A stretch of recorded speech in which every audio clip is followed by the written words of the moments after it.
démarrage sur le Tokyo Game Show, le TGS au Japon, et on commence tout de suite avec le stand Sony. Alors le stand Sony, comme d'habitude, puisqu'il s'agit d'un constructeur, on a à la fois tout le hardware de Sony qui est présenté, mais aussi les jeux, donc ça peut être des jeux qui sont développés aussi par Sony en tant que studio, mais aussi beaucoup de jeux d'éditeurs tiers, c'est ce qu'on va voir tout de suite.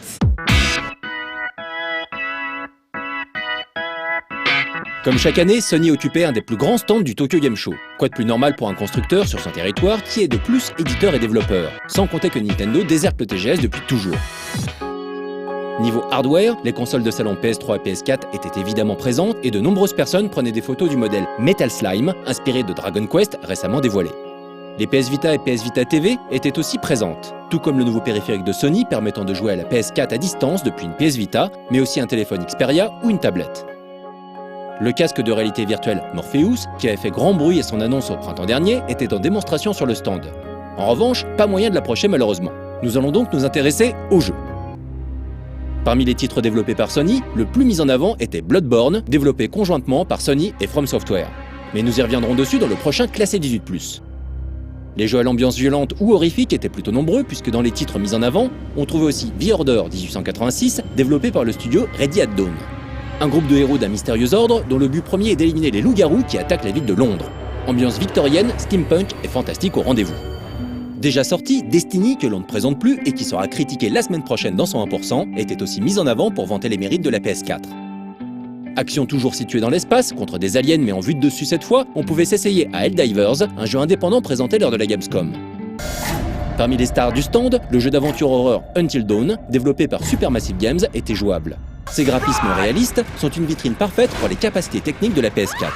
Reste à savoir si l'angoisse sera bien au rendez-vous, personnages enfermés dans un manoir en hiver et scénario à coups d'effets papillons, ça s'annonce plutôt pas mal pour l'instant.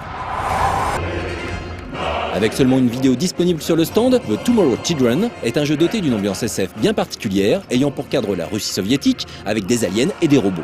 Ce jeu de gestion, développé par le Cosmopolite Studio Q Games, reste assez mystérieux quant à son contenu, même si on sait déjà qu'il est très tourné vers le online.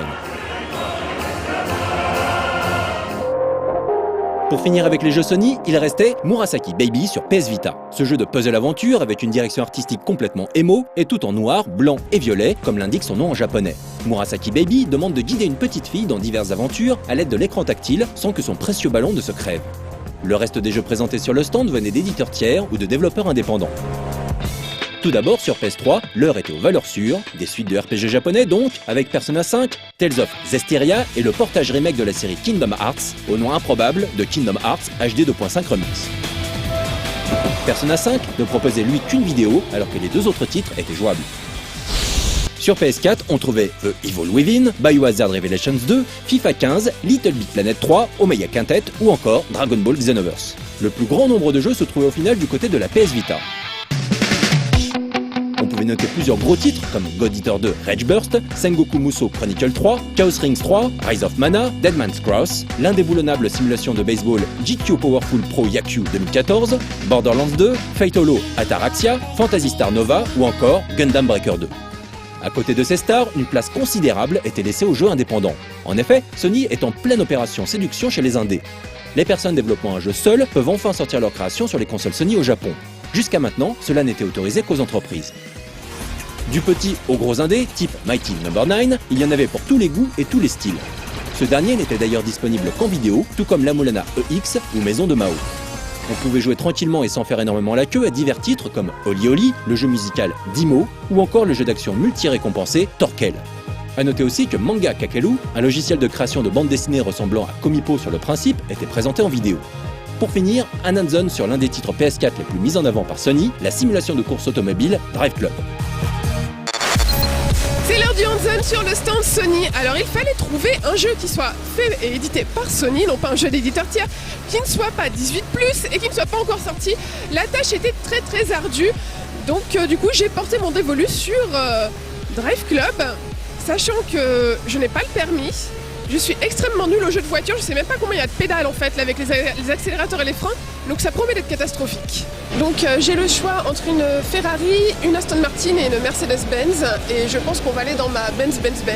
Voilà, l'accélérateur il est sur la touche R2. Alors comme vous pouvez le voir, c'est vraiment très joli. Voilà. on a des montagnes, etc. J'ai vu un petit peu de clipping, attention. L'intérêt de ce type de jeu maintenant, c'est que voilà, on peut jouer tout seul chez soi évidemment, mais tout ça a une portée sociale. Et hop là, attention, attention les gens. Je vais peut-être appuyer sur le frein, ça serait une bonne idée. On voit la voiture qui se casse en temps réel, ils doivent être atterrés derrière moi. Alors évidemment, les trucs que tout le monde demande à corps et à cri dans ce type de jeu, ce sont les changements de carrosserie quand on tape la voiture, les changements de temps, de météo, tout ce qui est type de collision. Voilà. Donc effectivement, c'est plus possible de faire un jeu qui ne soit pas réaliste maintenant, à moins qu'on s'appelle F-Zero. Voilà. C'est très très joli les effets de lumière comme ça avec le soleil couchant. Et vraiment les flaques, je ne sais pas si vous voyez les flaques dans la neige. C'est quand on voit le soleil qui se reflète dedans, c'est vraiment super joli comme effet de lumière. C'est un jeu de voiture où je roule à 40 km/h, attention. Je pense que je vais m'arrêter. Je pense que je vais m'arrêter là.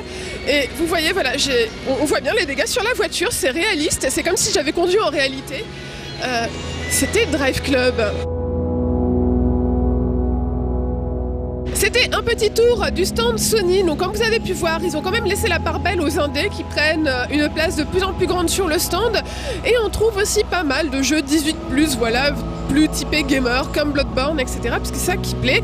Et je tiens encore à m'excuser une fois pour ma piètre performance automobile. Sur ce, on se retrouve lundi pour la suite des news du TGS. Bye bye!